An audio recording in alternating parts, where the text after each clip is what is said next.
Sir कौन कहबे वर्तमान जो बन्या परिस्थिति देखा जाइछि कौन केमती अछि स्थिति वर्तमान आपन अंचल मूलरू आम धामनगर ब्लक हूँ एक बन्या प्लावित ब्लक। यदि प्रत्येक वर्ष निश्चित भाव में यदि आमर केउझर वर्षा हम यदि वर्षा अधिक अत्यधिक हुए ताल आम निश्चित भाव में बन्या परिस्थिति आम धामनगर ब्लक सृष्टि है। किंतु ए वर्ष कौन हो दुईट बन्या पर्यटन जा सारा एटा तृतीय बन्या पड़ी गौरांगपुर एकदम मल्लिका जो मल्ली महाराज जो एस्केप अच्छी मंत्री बन्या पूर्व सब व्यवस्था करके बांधि देते से आम अंचल जो चाष जमी सब क्षयक्षति हुए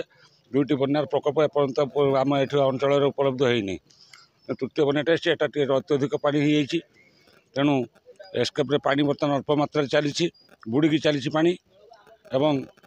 आम जो बैतरणी जो आम जो बैतरणी नदी बन्या तार जो शाखा नदी अच्छी कोचिला नदी से बर्तमान बन्या पानी प्राय पाखापाखि बंधठू अल्प फुटे टू 2 फुट तले अच्छी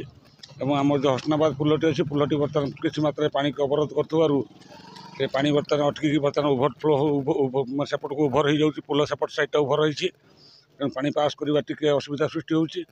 जो हसनाबाद पंचायत रहा से पंचायत हूँ गोटे दीपपुंज कहले चले कारण एपट रहा कोचिला सेपट रहा बैतरणी मझी भाग रोचे हसनाबाद पंचायत और अर्जुन पंचायत किसी अंश से तल जो आम गांधीघाट जो पानी तल पानी जो ब्रेक पानीटा आसुद्वारा किसी मात्रा जो अंचल आम जलमग्न हो जाए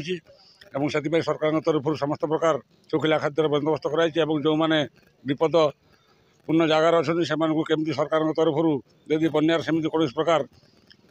परिस्थिति देखा जाए तो सुख माने जो उच्चा स्थान को नापी जेको तार आम जो रही बात्या स्थल स्कूल सब रही नापी सरकार तरफ सब व्यवस्था कराई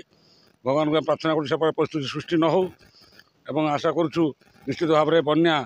जहाँ जिते मात्रा बढ़ुला उपरमुंडर वर्षा नथु बर्तमान जो आम आनंदपुर ठारे बर्तमान बन्या जल किसी मात्रा कमिबार आम खबर पाइछु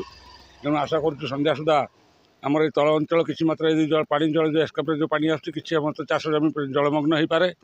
से प्रकार बन्या हम बोली आशा ना भगवान प्रार्थना करूँ आम जो लोक अच्छे समस्त सुरक्षित रुहतु तार कहते मान्यवर मंत्री काली आसिक समीक्षा कर जो प्रकार जहाँ सुविधा सृष्टि हम समस्त सरकारी कल को संपूर्ण भाव सजाग कर रखिंट जहाँ परिस्थिति हम सम्मुखीन होगा प्रशासन सब संपूर्ण भाव सजाग।